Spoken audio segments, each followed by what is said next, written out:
Okay, the next type of motivation we're going to talk about is work and achievement motivation. So let's first talk about work.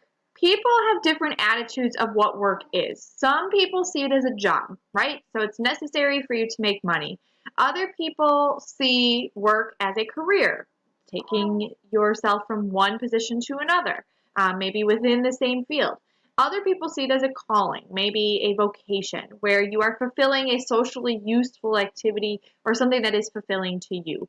So attitudes towards work are different among different people as well as different cultures. Flow is experienced when there is that balance between no work and a lot of work. When someone is experiencing flow, it means that they are immersed in their work. People who flow in their work are driven more by those intrinsic rewards rather than the extrinsic external rewards like money, praise, and promotion. So someone who kind of balances between that no work and feeling underwhelmed and a lot of work and anxious. Someone who balances between that is going to be intrinsically motivated to work. So let's talk about the people who study work. Okay, people who study and use psychological principles within the workplace. These are industrial organizational psychologists. And there are two different parts of this. There's personnel psychology, which is the using psychological principles to select employees as well as to evaluate employees.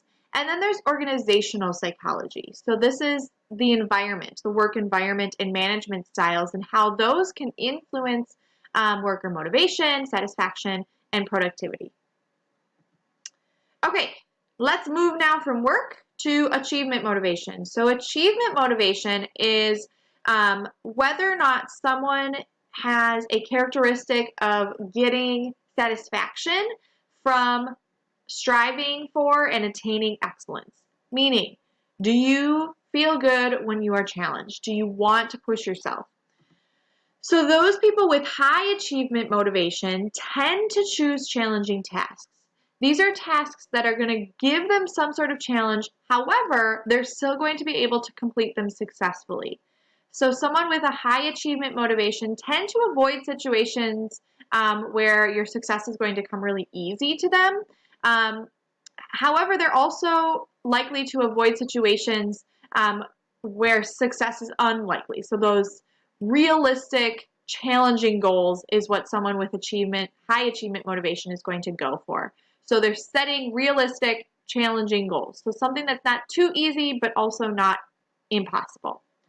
Someone with low achievement motivation tend to be motivated by a desire to avoid failure.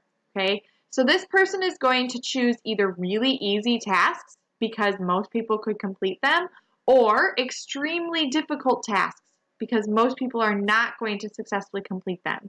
The idea is that someone with low achievement motivation doesn't want to stand out. So they either want to do something that everyone is going to do well on or something that everyone is going to do terrible on so that they don't stand out from the crowd. They avoid tasks with moderate difficulty because they're afraid that they might fail and then look like stupid because someone else has completed it successfully. So when do we, or how do we measure this achievement motivation? Well, we use the thematic apperception test, and what this is people are shown ambiguous pictures, meaning just like random pictures, and they're told to write a story about what's happening in that picture. And then there is a standard scoring system, and they look at the story to determine the amount of achievement imagery that the person puts in that story. And it shows the need for achievement. Basically, do you want to achieve something or do you not want to? And so when do we learn this? Well, we tend to learn whether or not we want to achieve or have high achievement motivation or low achievement motivation in early childhood, especially from our parents. So high achievement motivation seems to come from parents who encourage children to try things. Try new things, especially difficult ones. Parents who are going to praise their child for doing well. Parents who are going to encourage their child to find new ways rather than just, complaining about something that they did wrong. And then parents who are going to prompt the child to go on to the next more difficult challenge. So not just be okay with where you're at in life, but push yourself to be better.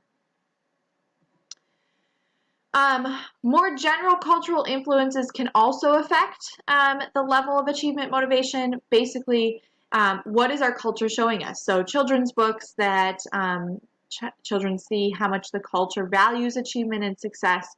So those are all culturally defined.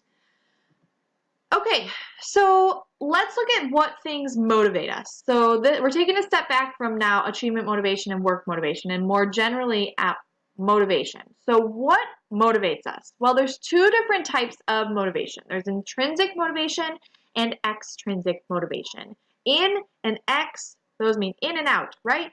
So intrinsic motivation is when you do something because you enjoy it and it's personally satisfying. So just for the love of doing it. You're more likely to work harder, persevere, and produce higher quality work if you're intrinsically motivated. So just because you love it. Extrinsic motivation is when you do something because you want something tangible out of it, okay? This can be detrimental and it can really undermine the quality or performance of what you're trying to do.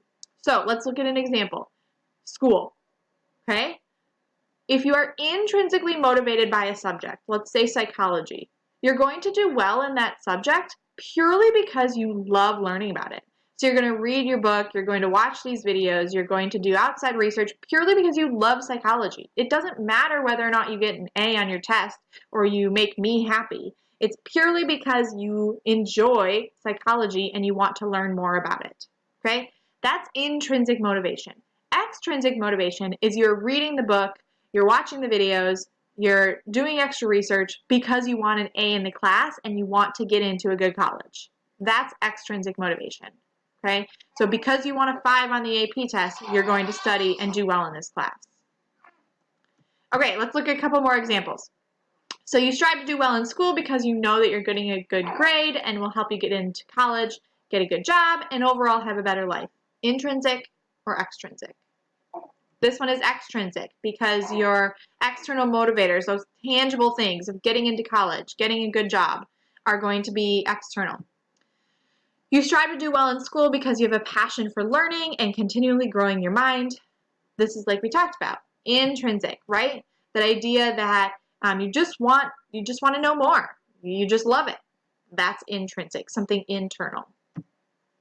Okay, so there are many different motives and responses possible, and sometimes those motives come into conflict with one another. Basically, what I'm trying to say is when you need to make a choice to do something, what motivates you to choose one thing over another? Okay, this is a motivational conflict. So you are trying to make a decision and you need to choose what is motivating you to choose one over the other. So there are 4 basic types of motivational conflict, and these are kind of tricky.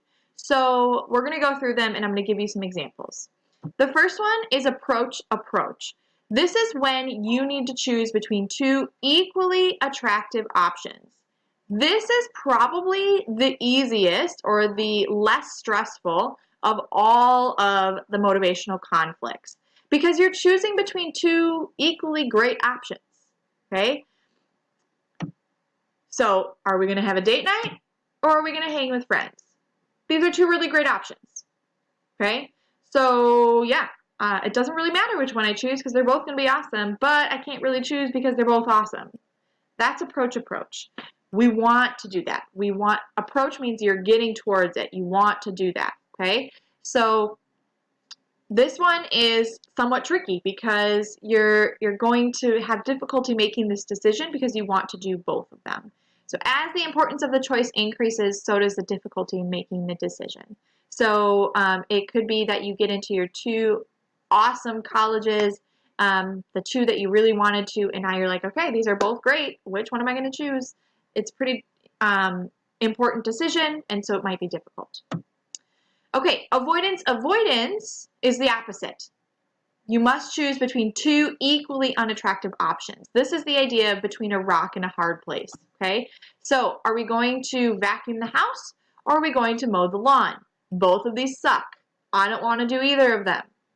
Which am I going to choose? Or like when I tell my kids, do you want to eat your dinner or do you want to go to bed? Okay? Equally unattractive to them. It's difficult to make a choice because you really don't want to choose between either one of them. It usually creates intense emotions. Okay? So, because these are two really, really awful choices that you have to make, and you have to do one of them. So, for example, if you have to choose between declaring bankruptcy or selling your family house, both are awful options, but you need to make a choice, so they often come with pretty intense emotions. A next one is approach avoidance. This is when you are choosing between both appealing and negative aspects to the same decision. Okay, so you are trying to, you know you're going to do something, but you're trying to weigh the pros and cons of it. Okay, so pros of going to prom with a person, cons of going to prom with a person. So you're like weighing those two things. So this is one decision, right? Should I go to prom with him? You're kind of making your pro and con list like Rory would do on Gilmore Girls. Okay?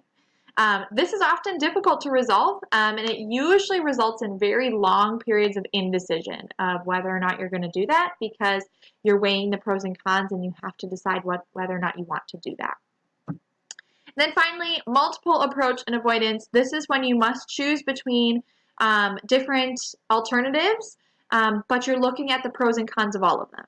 Okay? So like when you are looking at which college to go to, you're looking at the pros and cons of going to each of the three colleges that you got into. This is weighing the pros and cons. This is also very difficult to resolve because it's really hard to compare the features of different options and decide which one has the best options for me.